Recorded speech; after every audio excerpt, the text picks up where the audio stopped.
محرم کے حوالے سے جتنے بھی سوالات ہیں نا، آج میں سب کو ایک ہی سوال میں نمٹا دیتا ہوں. تو میں جن لوگوں نے بھی محرم کے حوالے سے سوال بھیجے ہیں میں ان کے سوال پڑھ لیتا ہوں اور پھر سب کو ایک ہی جواب دے دیتا ہوں میں. تو پہلا سوال ہے جی، محرم میں کالے کپڑے پہننا. یہ محمود صاحب نے انڈیا سے پوچھا ہے کہ محرم کے مہینے میں بلیک کپڑے پہننا کیسا ہے. اچھا، ایک اور سوال محرم کے حوالے سے پوچھا ہے جی، محرم میں نکاح کرنا کیسا ہے. یہ سوال پوچھا ہے جی ظہور احمد نے کشمیر سے کہ اگر شادی محرم یا سفر کے مہینے میں کی جائے کیسا ہے. کچھ لوگ کہتے ہیں کہ ٹھیک نہیں ہے. اچھا بھائی آگے چلتے ہیں ہم. 10 محرم کو کون کون سے نبی کو نجات ملی. یہ سوال پوچھا ہے جی ام محمد نے. انہوں نے پوچھا ہے کہ جی کیا ان سب باتوں کی کوئی اصل ہے کہ آدم علیہ السلام کو آسمانوں سے 10 محرم کو اتارا گیا، حضرت نوح علیہ السلام کی کشتی اسی دن ٹھکانے لگی، حضرت ابراہیم علیہ السلام کو 10 محرم کو آگ میں ڈالا گیا، اس کی کیا حقیقت ہے. آگے ایک اور سوال پڑھ لیتے ہم. کیا قیامت محرم میں آئے گی؟ کیا قیامت 10 محرم کو قائم ہوگی؟ محمد فہد نواز ڈیرہ اسماعیل خان سے.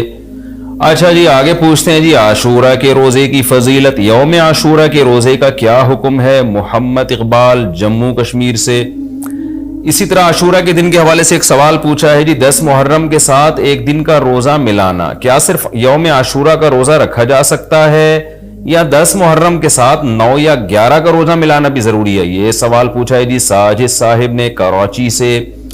عاشورہ میں قضا روزے کی نیت کرنا، کیا کسی کے قرض روزے رہتے ہوں اور وہ عاشورہ کے دن میں قضا روزے کی نیت بھی کر لے تو وہ قضا روزہ ہو جائے گا یا نہیں؟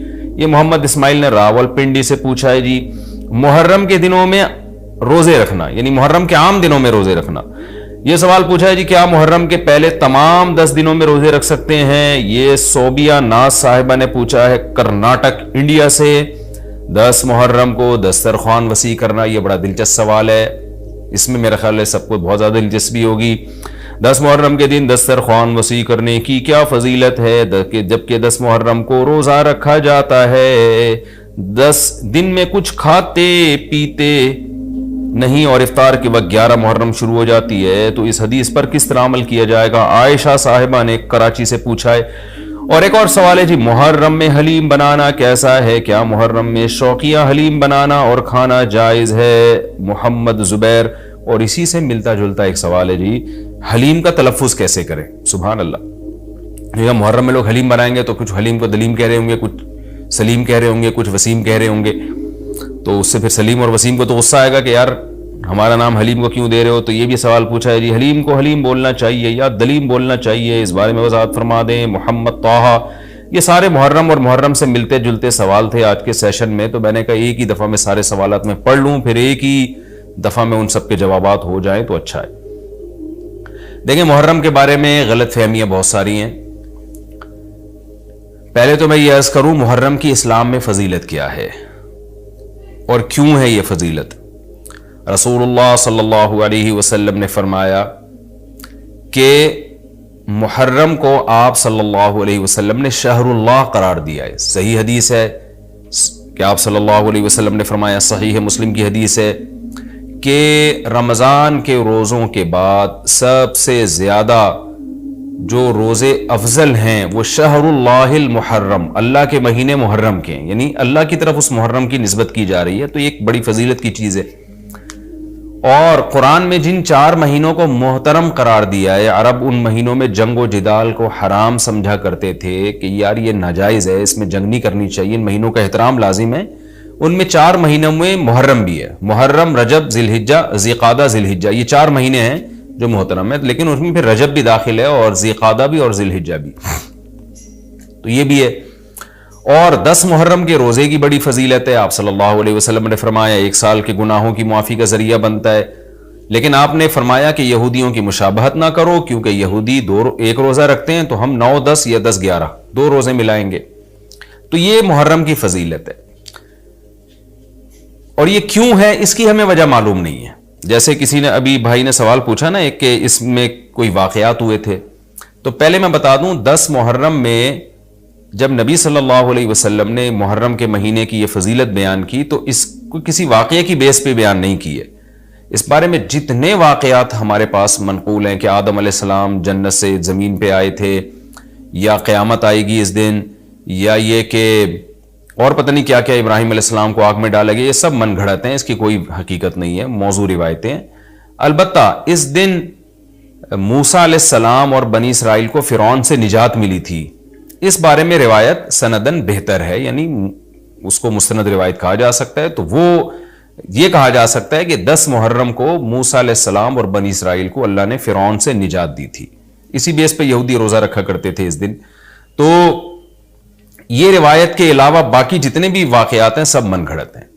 باقی حضرت حسین رضی اللہ تعالیٰ عنہ کو جو کربلا میں شہادت ملی ہے، وہ تو 10 محرم، وہ تو فضیلت تو اسلام میں پہلے سے تھی، تو حضرت حسین رضی اللہ تعالیٰ عنہ کا واقعہ تو بعد میں ہوا ہے، تو اس سے حضرت حسین کی شہادت کو اور فضیلت مل گئی کہ آپ کو ایک مقدس دن میں اللہ تعالیٰ نے شہادت عطا فرمائی ہے۔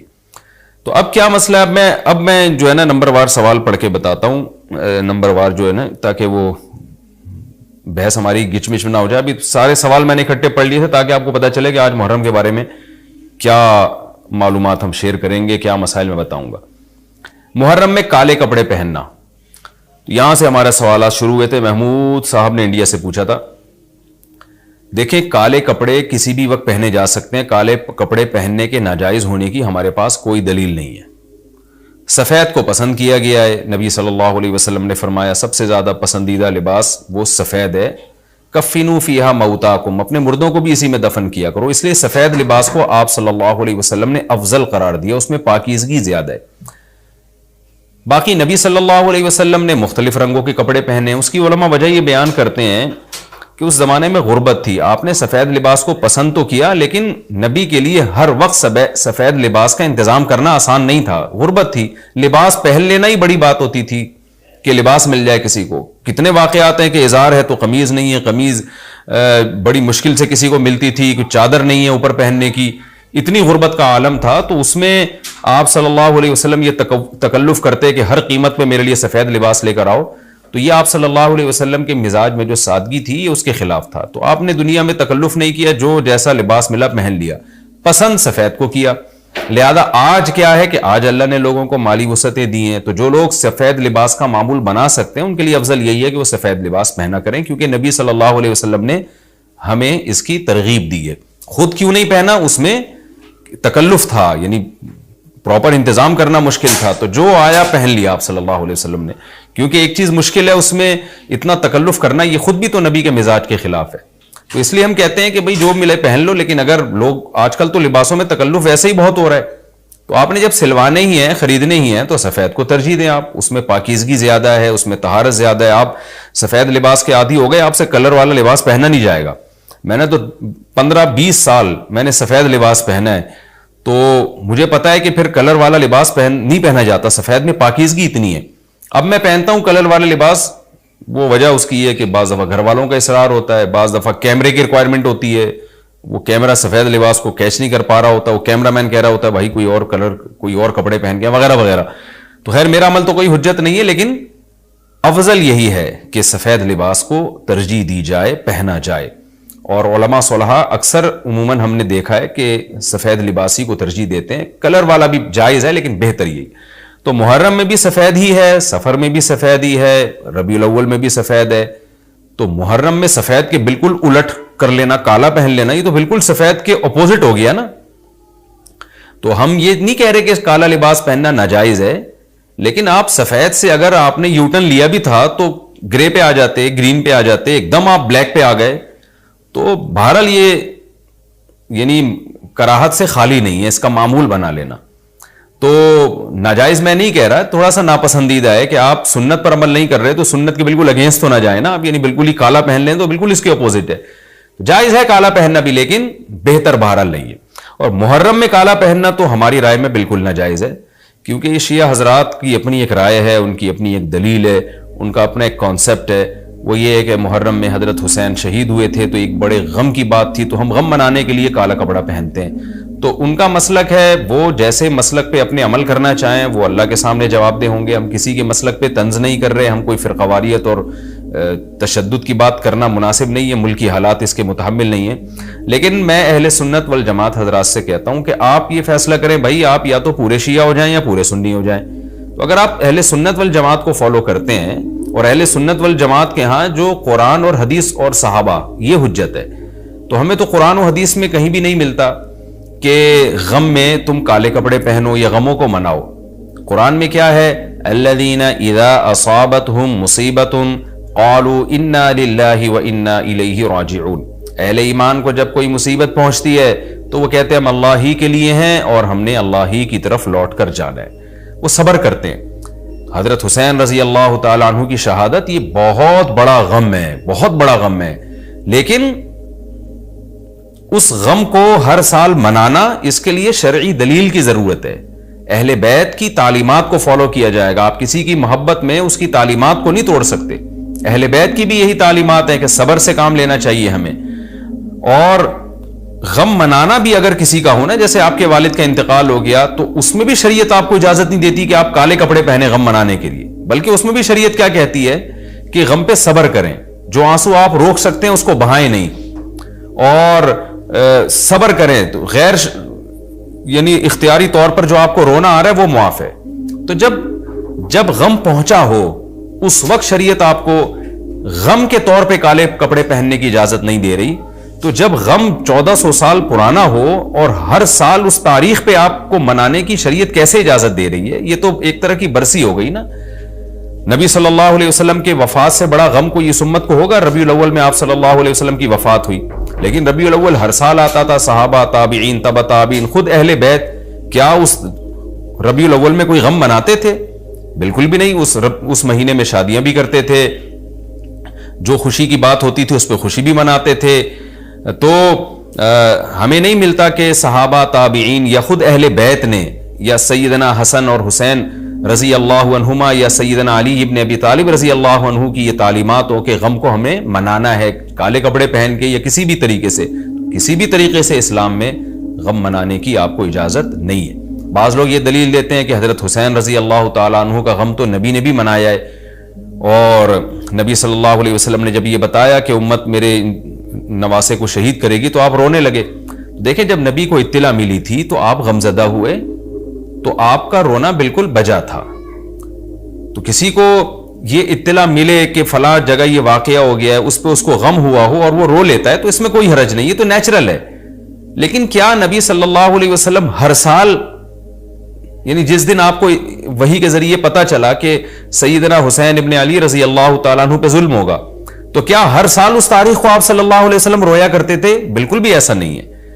تو غم کی اطلاع جس وقت ملی ہو اس وقت رونا آ جانا یہ نیچرل ہے، لیکن ہر سال پراپر اس رونے کو پراپر طریقے سے منانا یا کالے کپڑے پہن کے اس کو منانا، یہ تو بالکل اسلام میں ناجائز ہے۔ ہمارے پاس اس کے جائز ہونے کی کوئی دلیل نہیں ہے۔ تو شیعہ حضرات جو کر رہے ہیں آپ ان کو کرنے دیں، ان کو جا کے نہ چھیڑیں، آپ ان کو طنز نہ کریں، وہ ان کی جو رائے ہے وہ اس پر عمل کریں۔ اسلام میں فرقے تو ہیں ہمیشہ سے، ہم نے تو یہ دیکھنا ہے کہ کون سا صحیح ہے، ہم نے تو اس کو فالو کرنا ہے۔ تو جو ہمیں صحیح لگے گا ہم اس کو فالو کریں گے، باقی ہم کسی کے نفرتیں پھیلانے کے بہرحال ہم قائل نہیں ہیں۔ تو جو وہ کر رہے ہیں آپ ان کو کرنے دیں، لیکن آپ یہ کام ہرگز نہ کریں، کیونکہ ہمارے لیے جو حجت ہے وہ قرآن، حدیث اور اہل بیت اور صحابہ کرام، تو ان کی جو تعلیمات ہیں ہم نے اس کو فالو کرنا ہے۔ ان کی تعلیمات میں کہیں بھی نہیں ہے، کوئی مستند روایت نہیں ہے کہ غم منانے کے لیے کسی نے کالے کپڑے پہنے ہو۔ غم منانا ہی جائز نہیں ہے، تو اس کے لیے کالے کپڑے یا کوئی اور کلر پہننا کہاں سے جائز ہو جائے گا؟ تو اس لیے محرم میں نارملی تو کوئی بھی وقت میں آپ کالے کپڑے پہن سکتے ہیں، لیکن محرم میں جب آپ پہنیں گے تو اس میں ایک تائید ہوتی ہے کہ گویا آپ بھی اس بدعت میں ان کی تائید کر رہے ہیں۔ اور رسول اللہ صلی اللہ علیہ وسلم نے فرمایا من تشبہ بقوم فہو منہم، جو کسی قوم کی مشابہت اختیار کرتا ہے وہ انہی میں سے ہے۔ تو اگر آپ چاہتے ہیں کہ آپ کا شمار قیامت میں اہل سنت والجماعت میں نہ ہو، آپ کو شیعہ مسلک ٹھیک لگتا ہے، تو پھر پراپر آپ شیعہ مسلک پراپر پورے طور پر اختیار کریں۔ آپ آدھا تیتر آدھا بٹیر چلنا تو ٹھیک نہیں ہے نا۔ اور اگر آپ چاہتے ہیں قیامت میں آپ کا شمار اہل سنت والجماعت میں ہو، تو پھر مکمل اہل سنت والجماعت کو فالو کریں آپ، تو ان کو جو ہے اپنے حال پہ چھوڑ دیں۔ میں پھر بتا دوں، میں لڑائی جھگڑوں کا قائل نہیں ہوں۔ شیعہ حضرات آتے ہیں یہاں پہ، بیٹھتے ہیں، گپ شپ لگاتے ہیں، چائے پانی بھی چلتا ہے، میرے دوستوں میں بھی ہیں بعض شیعہ حضرات، سلام دعا ہے ان سے، لیکن مذہب پہ بحث نہیں ہوتی۔ لکم دینکم ولی دین. ہم اسے کہتے ہیں ٹھیک ہے بھائی آپ اپنے رائے پر عمل کریں, بحث مباحثہ نہ کریں. ہاں جو سیکھنے کے لیے ہم سے آنا چاہے محبت سے اس کو سمجھائیں گے, جو نہیں آ رہا سیکھنے کے لیے تو پھر ہم اس سے بحث نہیں کرتے. تو لڑائی جھگڑے نہ کریں. لیکن سنی حضرات کو, اہل سنت والجماعت کو, بل جماعت کا مطلب کیا ہے؟ ہم حدیث کو بھی مانتے ہیں, بل جماعت صحابہ کو بھی مانتے ہیں. تو صحابہ میں اہل بیت بھی داخل ہیں, اہل بیت کے علاوہ بھی صحابہ ہیں. تو کسی کی بھی, ہماری رائے تو یہی ہے کہ کسی کی بھی تعلیمات نہیں, ہمیں تو احادیث میں کچھ بھی نہیں ملتا. تو اللہ کا واسطہ آپ ایک رائے پر عمل کریں. اس لیے محرم میں آپ ان چیزوں کو فوکس نہ کریں. کالے کپڑے پہننا, غم منانا, یہ اسلام کی تعلیمات بالکل بھی نہیں ہے. تو یہ تو میں نے سوال کا جواب دیا کہ محرم میں اسپیسیفک کالے کپڑے اگر آپ پہنیں گے تو یہ ایک بدعت کی تائید ہوگی. تو نبی صلی اللہ علیہ وسلم نے تائید سے منع کیا ہے. اسی میں ایک سوال ہے جی, محرم میں نکاح کرنا کیسا ہے؟ یہ سوال بھی ظہور احمد نے کشمیر سے پوچھا ہے. محرم میں نکاح کرنا بھی جائز ہے, بلکہ ہمارے مسلک کے مطابق باعث برکت ہے, کیونکہ محرم کو اللہ کے نبی نے محترم قرار دیا ہے, جو قابل احترام مہینہ ہے, تو مقدس ہے. تو مقدس مہینے میں عبادت کا ثواب بھی زیادہ ہوتا ہے, اور نکاح بھی شریعت میں عبادت ہے. نکاح کیسے عبادت ہے؟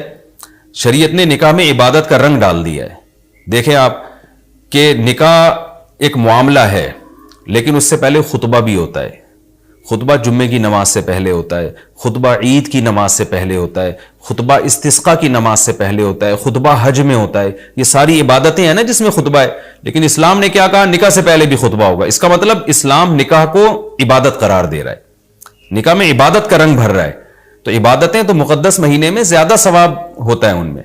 تبھی آپ دیکھیں نبی صلی اللہ علیہ وسلم نے فرمایا رمضان کے بعد سب سے زیادہ روزوں کا ثواب محرم میں ملتا ہے. کیوں؟ مقدس ہے نا, تو عبادت کا ثواب بڑھ گیا اس میں. تو اس حدیث سے صاف ہمیں پتہ چلتا ہے کہ اگر کوئی محرم میں اس نیت سے نکاح کرتا ہے کہ مقدس مہینہ ہے, تو اس میں عبادت کا ثواب بڑھ جائے گا, اور اس میں انشاءاللہ اللہ سے امید کی جا سکتی ہے کہ خیر و برکت زیادہ ہوگی. تو اس کو منحوس سمجھنا جائز نہیں ہے. اگر آپ کہتے ہیں اس مہینے میں چونکہ حضرت حسین رضی اللہ تعالیٰ عنہ کی شہادت ہوئی ہے اس لیے منحوس ہے, تو یہ غلط ہے.